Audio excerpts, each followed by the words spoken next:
Good afternoon. Hi. Hi, welcome to the Latinx Book Festival, everyone, and the workshop, The Wonder and Beauty of Poetry. We're so excited to be here with you. My name is NoNieqa Ramos, and I'm an educator who wrote the Disturbed Girls Dictionary, in which 15-year-old Macy, defined by others by her emotional disturbance, writes a dictionary to reclaim her own narrative. My most recent publications are Your Mama, illustrated by Jackie Alcantara, and Hair Story, illustrated by Keisha Morris. Upside down. There we go. And I'm so excited to introduce Margarita Engle.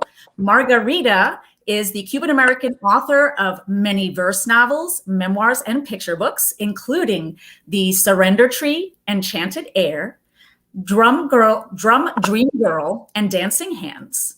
Awards include a Newbery Honor, Pura Belpré, Golden Kite, Walter, Jane Addams, and NSK Neustadt, among many others.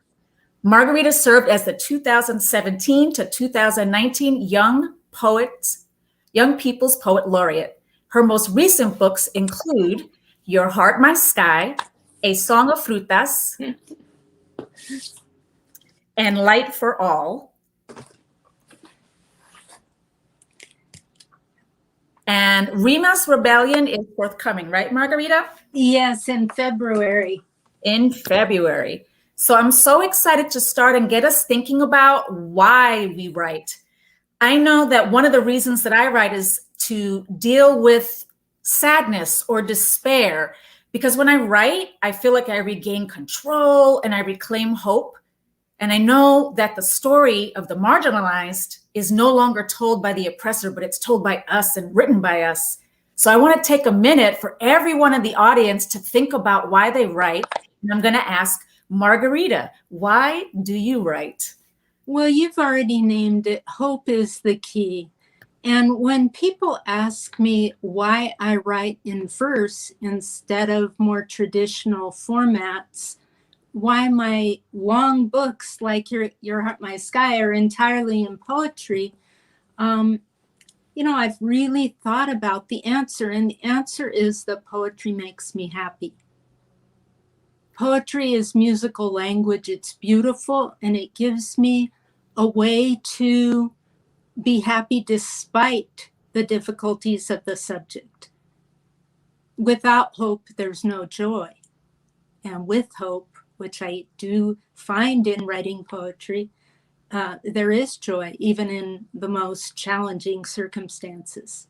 So it's a refuge. What I want to do now is to invite everyone who's been thinking about why they write to share in the chat, or to write on their computers, or to write on their notepads why it is that you write.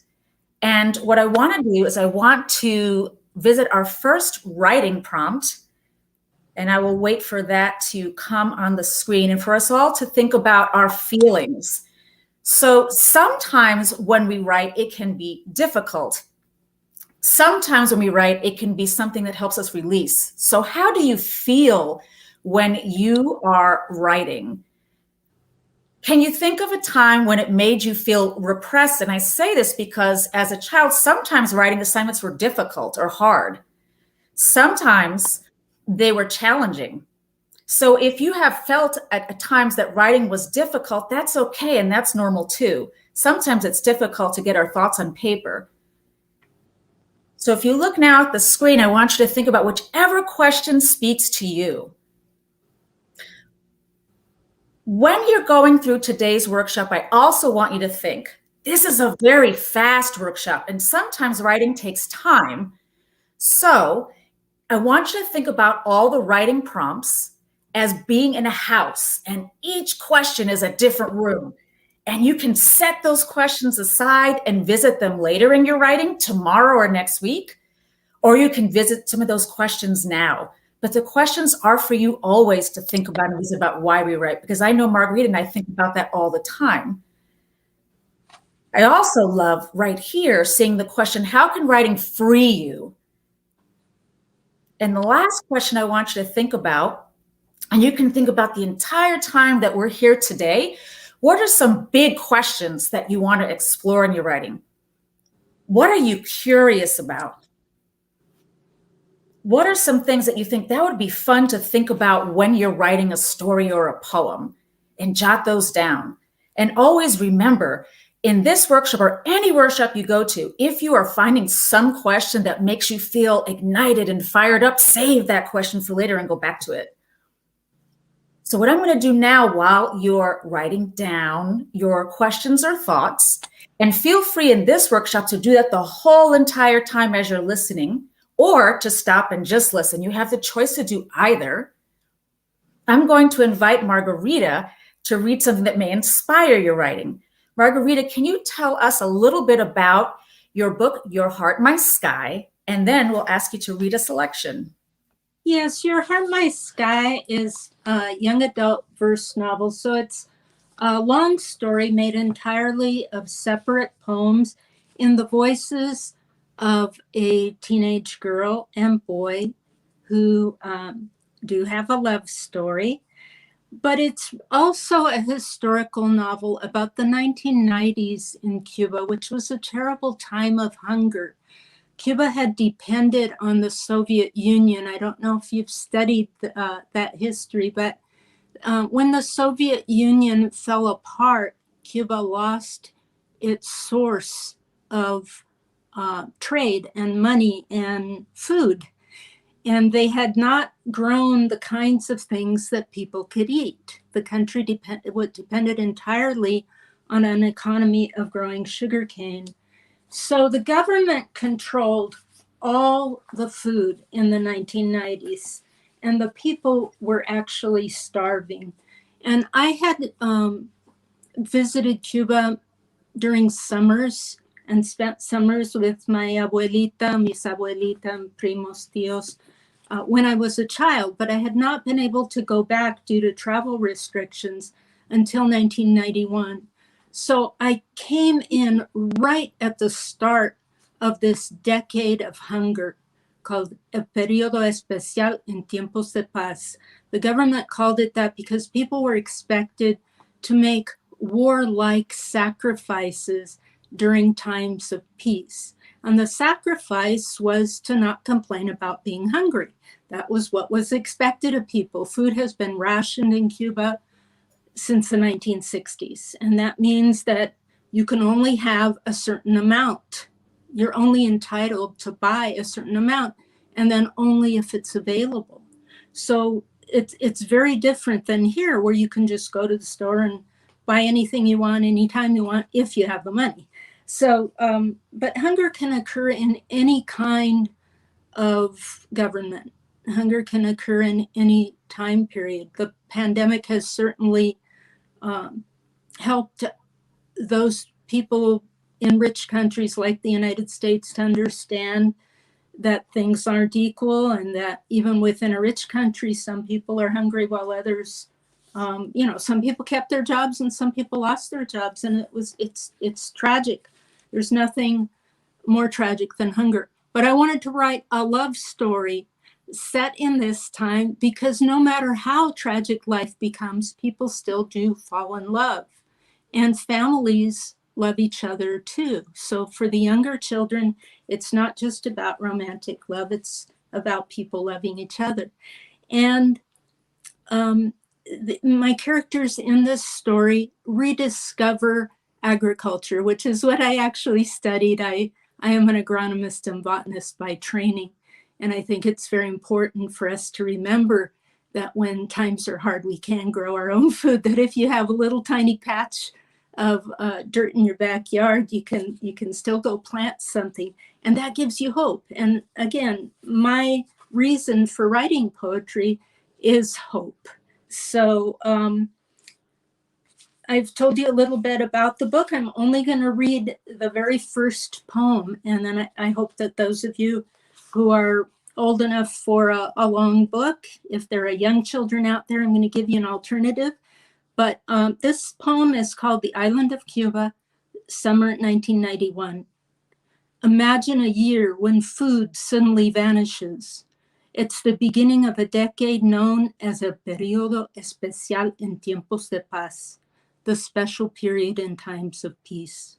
Hunger drives tens of thousands into the ferocious blue sea on fragile rafts. Hunger teaches others how to cling to red soil and green fields, reinventing ancient ways to survive. Hunger helps lonely beings sing. There is a magical dog in the story, and the dog is one of the voices. So there are actually three voices, the boy and the girl and the magical dog.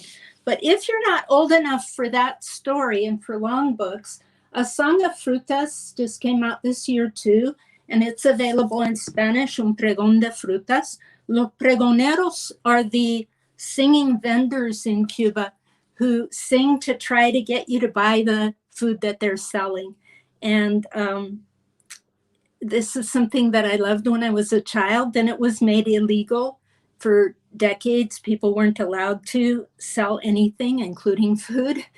And it was made legal again later in the 2000s. So I wrote it to celebrate not only that spirit that the Cuban people have for singing no matter what they're doing, but also it's a child visiting her grandfather who's a pregonero.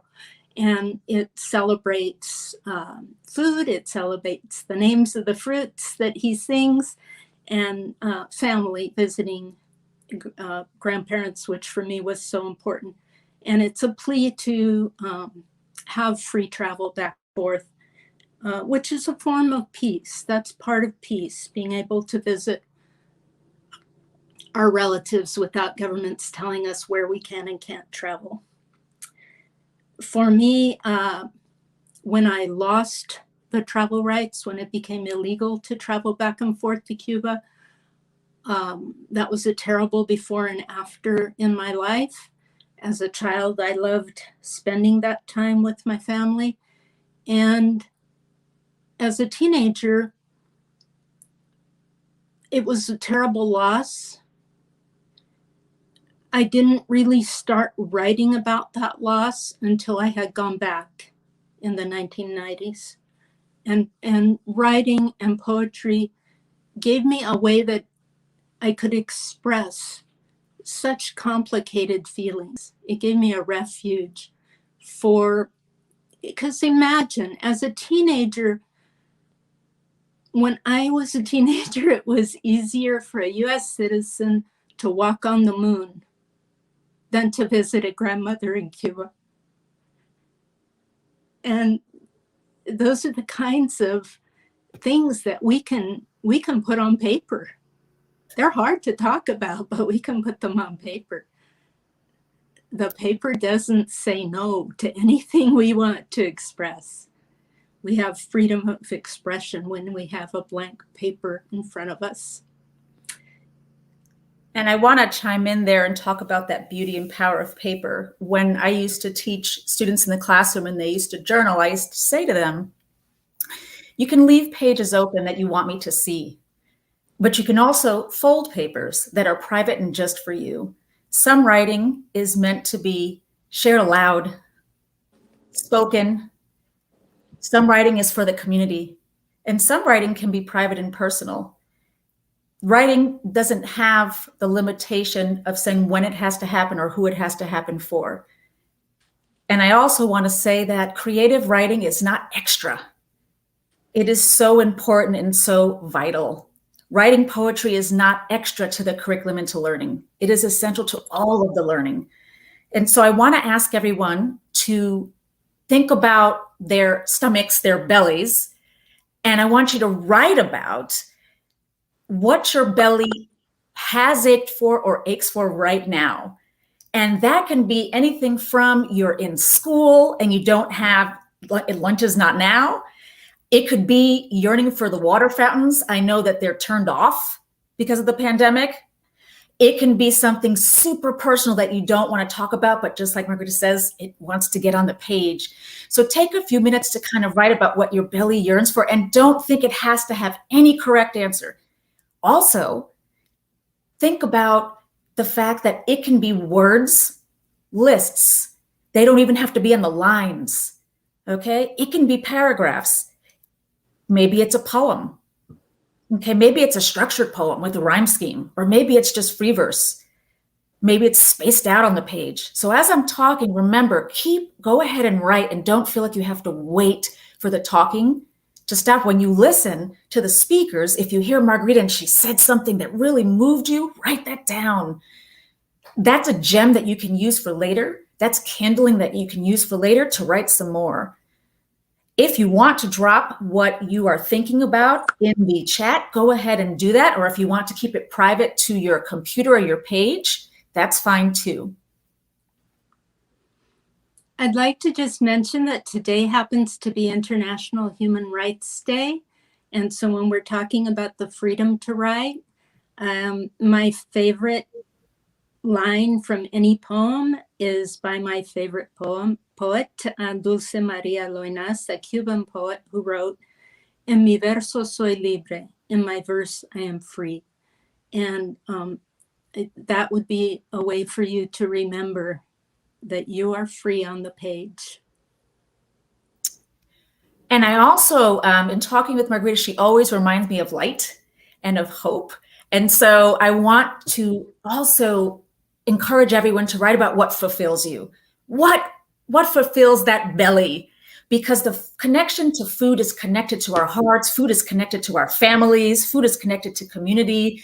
Food is connected to joy, to grief, to all sorts of emotions. So right now, kind of think about, write that question down. And when you write it down, maybe the question ends with a question mark, and maybe we don't worry about punctuation right now. That's your decision to make right now. So what fulfills you right now? If you could be eating anything, what would it be and why? Write that down too. And think about that. And what I'm going to do in a few seconds is I'm also going to read a passage on hunger. Remember, while I'm talking, you can keep writing. And I'm going to read a passage from the Disturbables Dictionary. And I really appreciated what Margarita said about the fact that this issue of being hungry, of not having what you need, is not just everywhere else in the world. It's here in this country. Hunger is something experienced right here in our cities, right here in our schools. And so I'm going to read from Macy's perspective. Macy, who is food insecure, which means she doesn't have the food that she needs. And Macy also chooses not to eat the food at her house sometimes because she's mad at her mom, because her mom brings a lot of unsafe people in the house. And some of those boyfriends provide food and she won't eat it. So Macy is at school right now with a teacher when I read. And Macy is very hungry because her cabinets and her fridge are empty, and she's at school and she's in detention. And she's with her teacher, Miss Black. And so I'm going to read from there. And as I'm reading, you keep writing. Okay, take that time to write. And if you hear something that makes you think, go ahead and write some more. So I'm going to start right now. I eat my burnt, shriveled up hot dog on the way from the cafeteria to Miss Black's classroom for detention. She motions for me to sit down in the front row where she can watch my every move. Then she sets a 12-inch hero cut down the middle on her desk. Imagine slabs of salami, maple ham, provolone cheese, slices of pickle, spicy mustard that clears your sinuses. My jaw drops big enough to fit the whole sandwich in all at once. I bury my face in my hands, which I chew on so I don't leap up on her desk and chew on her sandwich. Eyes are bigger than my stomach, Miss Black mumbles to herself, taking a bag of jalapeno chips out of her lunchbox. I'm watching her through my hands. Always order too much, Miss Black says. Even got a cookie. I moan. One drop of drool spills out my mouth and onto my jeans, and I covered it up real fast with my hair. You know what, Miss Black says, putting down her sandwich without having taken one bite. I can't be eating all this. A girl has to watch her figure. This was when fiance was just her significant other. Significant, yeah, I'd say. Ain't no man ever gonna come between me and a sandwich like that. I wipe the drool off my face before I lower my hands. Miss Black says, Macy, you could get caught up on some homework. Then, if you get the time, will you split some of this with me? I proofread. Imagine if life was like one of these paragraphs where you can insert or delete what you want at will.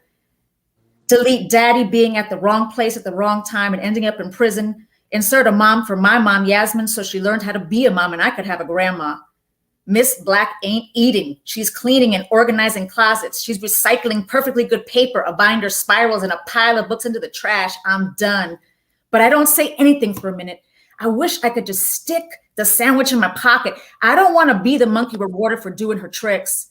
Well, Miss Black says, I push the paper to the top of my desk. Done. All right, help yourself to lunch. I got to do some copying. She grabs the cookie and takes a bite, picks up a stack of papers and leaves me in the room alone. I look to the right, I look to the left. Nobody yet. Only a matter of time before some teacher sticks her head in, sees me, and accuses me of sneaking in here. I launch myself at the sandwich like I got shot out of a cannon, devour it in chunks layer by layer. Realize while I'm licking my fingers that I didn't leave Miss Black even half of her chips. Oops. I wipe my hands on my pants, pace, pull out tonight's homework, more grammar and an essay. In 5 minutes, I do what I generally can't do in 5 hours. I finished part 1, stick it on Miss Black's desk with an IOU. Part 2, tomorrow, I promise. I look at the clock, I got 5 minutes. Miss Black is still not back. I start backing out the room, detour to the recycling bin. I mean, reduce, reuse, recycle, right? Can't explain it. I may not read any of it, but I want it all. I close the door a little, shove as much trash as I can into my backpack until I tip over. I wonder, could I get detention again tomorrow? So in these 2 pieces that you were listening to, they were coming from very different perspectives, but dealing with hunger. And I also want to point out, this is hunger of the heart, hunger of the belly, hunger for community, hunger for love. And so I hope that you took some time to explore those own hungers in your heart, and also some of the things that might fulfill you. The reason why this passage gives me so much hope is because of the educators and librarians and teachers and writers out there who see the kids and what they need and give them what they need in the most creative ways possible. Miss Black sneaks Macy that food to make sure she gets fed that day because she knew Miss Macy wouldn't take it if she offered it. So I want to now kind of go to a little bit of writing. And Margarita, you brought up gratitude. So I want to kind of move towards questions of what it is that in your work expresses gratitude, and what it is in your work that is a call to action. And you've gotten into some of that already, but if you could expand on those kinds of ideas. And as Margarita's talking, if everyone who's sitting can think about what you're grateful for and what it is that you want from the world that you don't have that you'd like to change. So Margarita, I'll kind of give you the floor there. Yeah, this is really an interesting time to think of gratitude, because I know there are so many things that all of us wish were different. And yet I am, no matter what else is happening in the world, I am grateful for freedom of expression and for having paper and being able to write. One of the things in the 1990s, along with the food shortage, was there was a paper shortage. So writers in Cuba had one shot, you know. You didn't have a chance at a second draft because there was this horrible paper shortage. So you had to make it work somehow on that first draft. But I love the musical nature of language. I love the beauty of words. And music is intended to be enjoyed and experienced, not analyzed and dissected, unless, of course, you're a musicologist, you know, professor at a university, perhaps. There's no right or wrong way to interpret a poem, because our emotions change from day to day. And the same poem might affect us differently depending on our moods and circumstances. And that's true for the poet as well as for the reader. But poetry is not only musical, it has a rhythm, and whether it has a rhyme or not, there are other things that poets do that are musical techniques, such as internal rhyme, where words within the middle of the line might rhyme instead of at the end, or only the vowels might rhyme instead of the last entire syllable of the poem. I love vowel rhymes. I think they're very beautiful. The line breaks, the open spaces are interactive. When you reach one of those pauses in a poem, that's a space where your mind meets the poet's mind, and you can respond. You can have a paper next to you as you're reading a poem and write in what you think, your response to what the poet just said. If there's a voice missing in the book that you wanted to hear what so-and-so had to say about it, not just the characters that the poet mentioned, you can add those on your own sheet of paper, and you can keep making this book grow. It's interactive. The poet's mind and the reader's mind sort of meet in midair in those open spaces. And I think of it as a resonance. It's like when you ring a bell and you keep hearing the bell for a long time afterwards. That's how a poem often affects us when we're receptive, where we might keep thinking or just feeling. And for teachers and for adults, for parents, I'd love to suggest to you that instead of asking young people, what does the poem mean?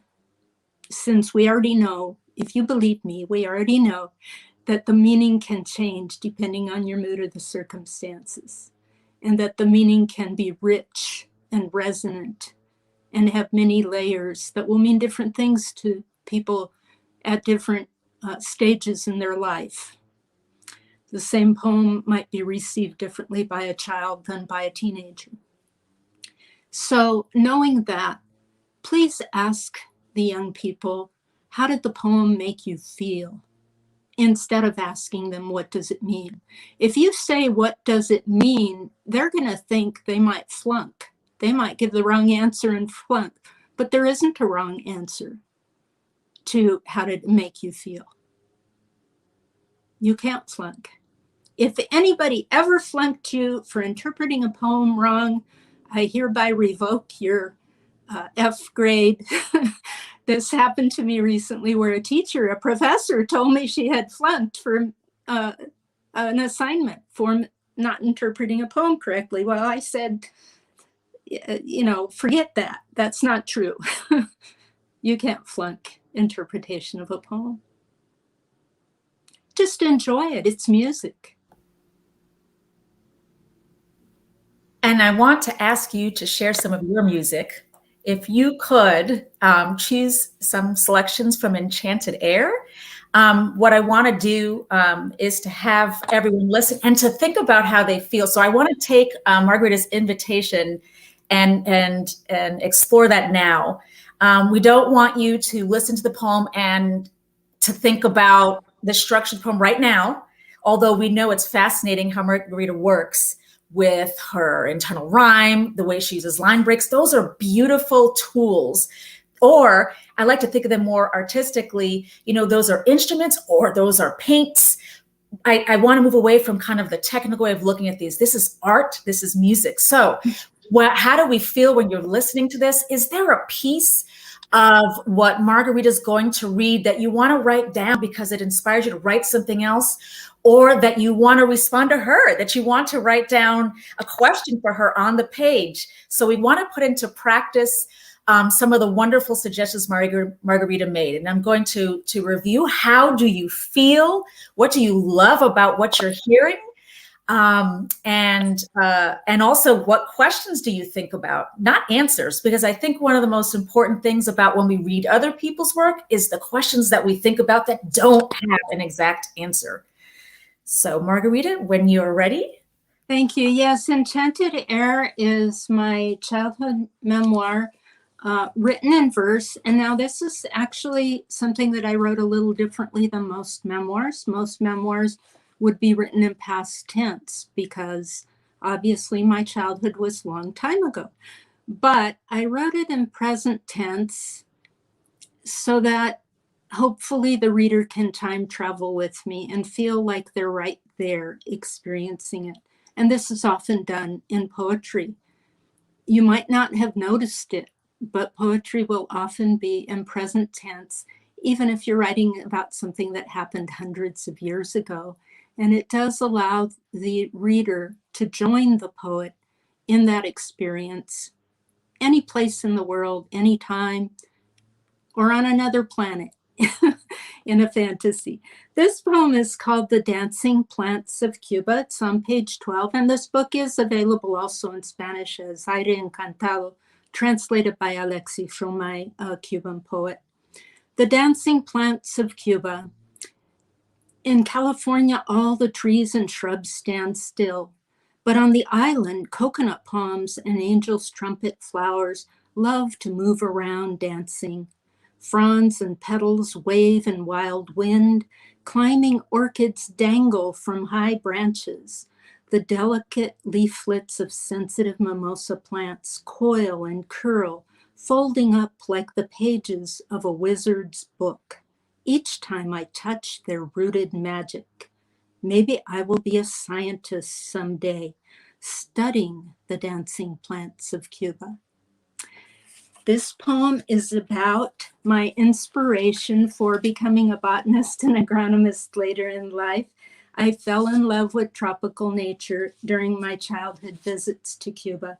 And there was a plant, which I've called the sensitive mimosa plant, where you touch it and the leaves close up and then they slowly uncurl again. And then in the wind, the palm trees would wave. And in elementary school, I remember drawing a picture of a palm tree waving in the wind, dancing. I thought of the fronds as, a ballerina skirt. And the teacher said, "Oh, no, trees don't look like that." And she drew a lollipop, a stick for the trunk and then a round thing for the branches. And that's when I realized that not every teacher has traveled over the world. Not every teacher has seen different things. They're coming from a limited experience, just like all of us. And I think in that moment, even though I was a child, I claimed my right to have my own memories and to know that I was correct about the dancing plants of Cuba. Nobody could tell me that I hadn't had this experience and that I didn't have a certain way of seeing things. So many truths and so powerful. I wrote down when you were speaking the image of the delicate leaflet. So I wanted to, that image was so moving to me. And I thought for everyone in the audience, writing about movement, looking outside of your own windows and thinking about what you see as moving, what draws your attention, what draws your observant eye, and doing that out of the windows of your day. So the windows of your space at home, your kitchen, your room, your classroom, taking some time to think about what you observe there, taking a minute to be quiet and to see with your poet's eye. So I think that was a beautiful opportunity for all of us to open like that plant, kind of being touched by your words and us kind of spreading open and being receptive to this experience is another thing I thought. So in being in conversation with Margarita, what that means is I thought about what she said, and then my mind had a thought of its own. So I felt very much like poetry is living, right? Because the words on the page are the way that I'm engaged with Margarita, even if she's not with me. And so that's a beautiful way to gain connection with other people. Even though a book seems like it's paper, it's just so much more than paper, isn't it? Isn't writing so much more than the ink on the page? I would like to take a minute in our time. I'm going to read just a tiny bit from your mama, because I love the fact that we are ending on such joy with Margarita, the joy of writing about your personal memories, the way that you see them and remember them. Remembering that you have ownership, your stories are perfect in their truth. So, for example, with my character Macy, she does not speak in the way that people would consider perfect in her grammar or her sentence structure. And sometimes she says things that other people wouldn't like to hear, cuss words. But I want to tell you something. Every single child out there, no matter what they're going through, is a child that deserves to be heard and nurtured and to have a voice and to get those words on paper and to get their story out there. Everyone. So I want to pivot to the joy that Margarita brings in her words and these beautiful plants. And I'm going to talk about the person in your life that brings you joy. So what I want all the writers to do right now, and all the thinkers and dreamers. So that means everybody there with a pencil, a computer, everyone there who's just deciding to sit and listen, or everybody there who's writing on a napkin. I do that sometimes too. Post-it notes, whatever it is you can get your hands on. Okay, to think about who is it in your life that you want to send love to.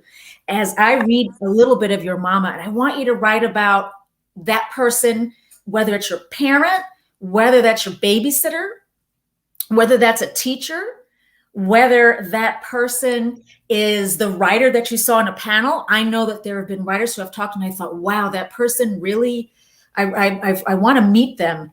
I want to talk to them. Whomever that is, that person can be anybody. I specifically wrote about your mama, but when I wrote this book, I was actually thinking about all my tias. So I'm going to start here. Your mama, so sweet. She could be a bakery, all frosting, powdered sugar, and pastries. Leaves love notes in your almuerzo homemade. She's the cinnamon to your tembleque, the tres leches to your cake. Let's see if I can hold this up without it being upside down this time. And so as you're writing right now, and I hope there are keys being hit, and I hope there are pencils, I want you to write about that person and what joy they bring you. Whoever that person is, whatever it is that brings the joy. Your mama's so strong, she like a Marine, up 3 flights of stairs, carries the groceries. When you both had that fever, carried you to emergency. And in this case, think about whomever that is that you want to show love and tenderness to. When was a time when they were your hero? When they did something that you're like, that was everything to me. And that, again, our caregivers, the people who love us, come from so many different places, okay, not from one source. And remember also, when you're reading books like Margarita's books, feel the love that she's sending to you. Look what she's saying to you about how important your stories are in perspective. I know that sometimes you can feel like maybe there's not somebody there for you, but there is, because every author that you're listening to, we love you and we care about you. And we're sending that love to the words in the books. So if you're ever feeling lonely, pick up those books because we have that message for you. And so I'm going to go now and Margarita talk to you a little bit about something you addressed earlier. We were talking about your experience with botany, ecology, science. And I want you to share with a little bit further with everyone listening how there are no limits in what kinds of things you can express in your work. And there doesn't have to be a separation between science, math, ecology, and poetry and writing. You know, all the scientists of the earlier centuries wrote poetry. It's only in the 20th century that people started having to specialize. But Darwin and every other scientist who was outdoors with muddy boots, exploring and, you know, digging in the earth and pulling up roots and looking at insects and or watching birds, whatever they were doing, in addition to their scientific notes, they usually also wrote poetry because there was a spirit of wonder in science. And I refuse to over-specialize to the extent where I would be expected to lose that spirit of wonder. I loved being a botanist and agronomist, and I taught agronomy. I was the first woman agronomy professor at one of California's polytechnic universities. And I fought hard to get to that position. But then I took a creative writing seminar from Tomás Rivera, the great Latino educator and poet, Mexican-American educator and poet. And he just taught me to write from the heart. That's the one thing he taught me that really has stayed with me. It wasn't any of the mechanical things about poetry, any of the techniques. It was to write what's important to me. He was a farm laborer, and he taught himself to read and write as a child, and he became the University of California's first Latinx chancellor. So he became highly respected as an educator, but he still regarded himself as basically a poet. And he wrote about his childhood as a farm laborer. And he really inspired me to the extent where I gradually changed careers. But I haven't lost my interest in science, just as I refused to lose the spirit of wonder while I was working as a scientist. The styles of writing are very different, and if you do both at the same time, it's difficult to make sure that your technical writing never gets poetic because that's not tolerated. You have to just merely state the facts, take out the pretty adjectives, and be surprisingly brief in scientific writing. Say what you mean. You can't speculate. So in poetry, you can speculate. You're completely free to do whatever you want. And at this stage in my life, I just want to do everything in poetry. When I'm expected to write an article or an interview, I think, I'd love to answer this question in a poem, in the form of a poem. So I think that we need to just give ourselves the freedom to enjoy both creative and scientific pursuits, whatever you're fascinated by. There's room to do more than one thing at a time in life, or to do them at different stages in life. And that's a perfect segue to our student questions. So we will wait. This is from Sarah C., second grade, San Antonio, Texas. Why did you start writing books?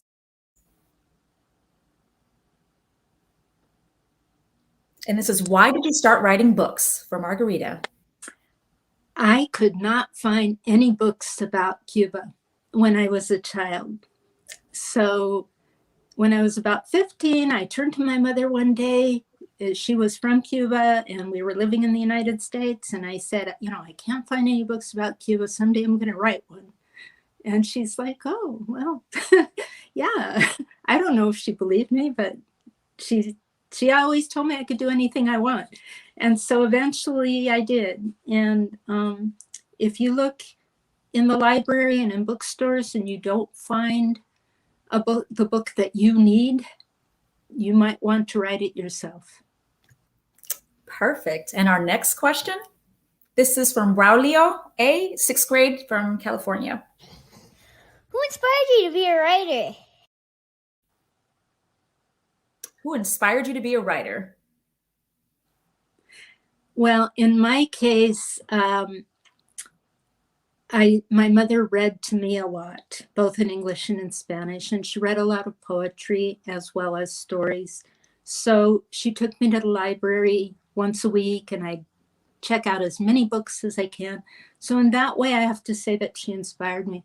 But also my abuelita, my grandmother, told me that to have a poet in the family would be lo último, the ultimate joy.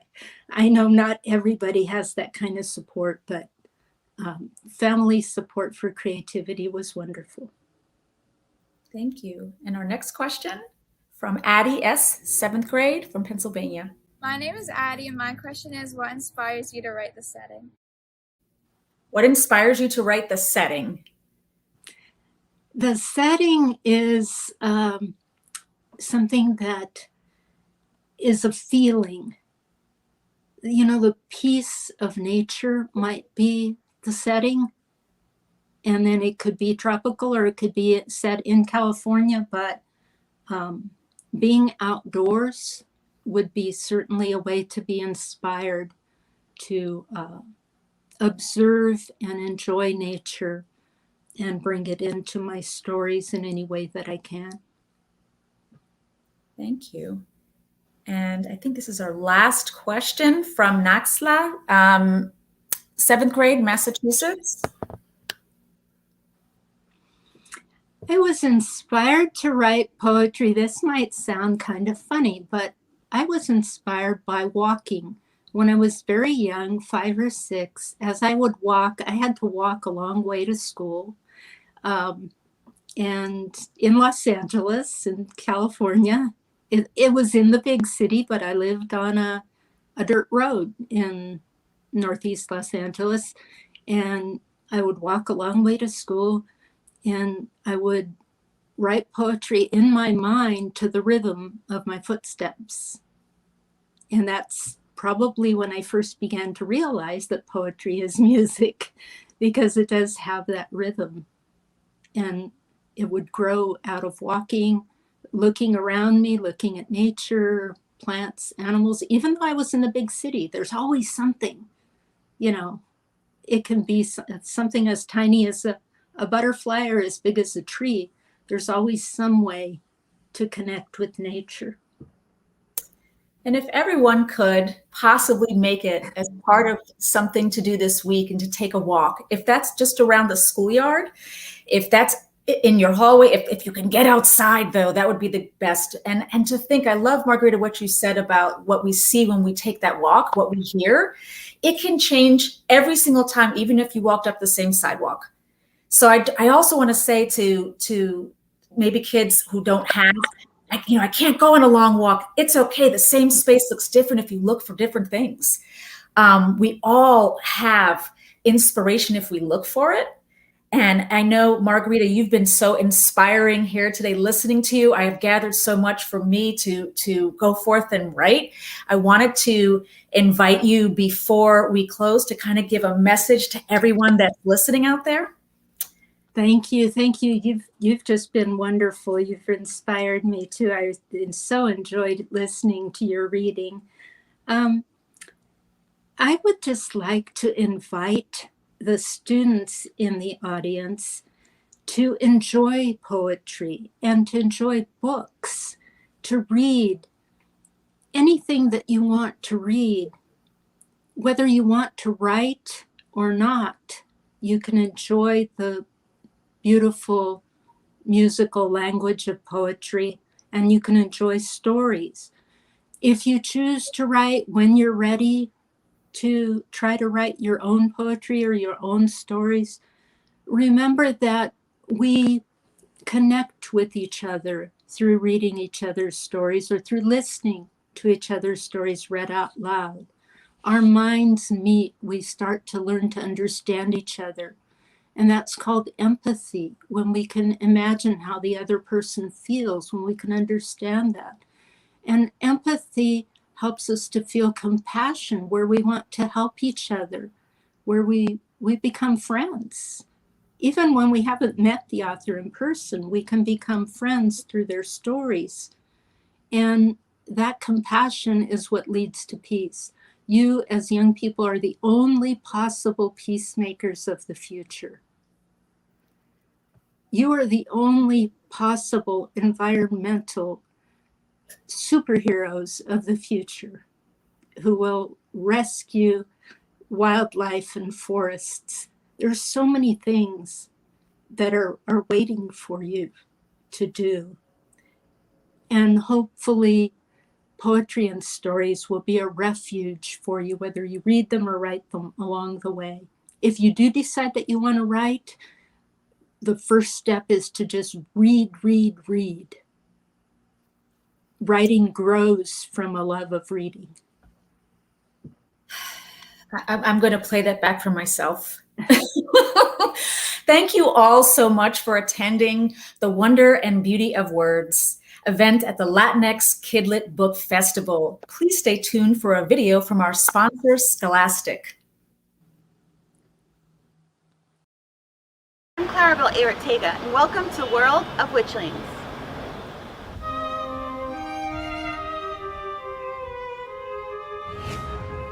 Before we take our journey through Ravenskill, I want to tell you what Witchlings is all about. On the night of the Black Moon ceremony, every 12-year-old witchling in Ravenskill gets placed in one of the 6 covens. Goose House, clever, chaotic, mostly good. Frog House, focused, frugal, truthful to the last. House of Stars, brilliant, beautiful, generous to all. Moth House, mysterious, morbid, dependable friends. House Hyacinth, valiant, virtuous, powerful in all things. And the Spare Coven. Unlike the other covens, the Spare Coven is made up of the leftover, unwanted witches who won't ever get to practice advanced magic or get any of the coveted jobs in town.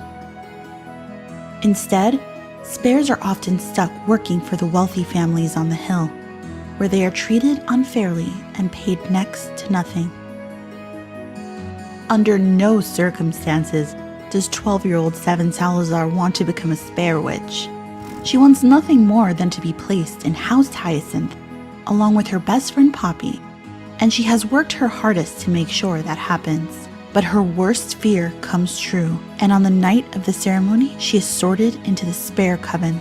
Things get worse when Seven is placed with her bully, Valley Pepperhorn, and the new girl in town with a terrible secret, Thorn LaRue, and their coven circle won't close, which means they'll lose their magic altogether. That is, until Seven invokes the impossible task, a magical trial that will allow their coven to close and for the witchlings to become full-fledged witches. The town gran, sort of like the mayor of Ravenskill, tells them their task will be to fell a night beast, a legendary wolf-like monster that loves to eat baby witches, is nearly impossible to track, and definitely impossible to defeat. But the witchlings have to try to do it anyway, and they only have 21 days to complete their task, or they'll be transformed into a trio of toads.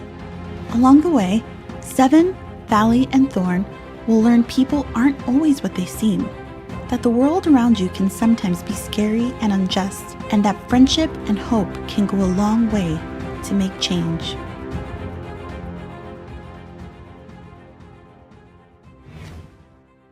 So what was the inspiration behind Witchlings?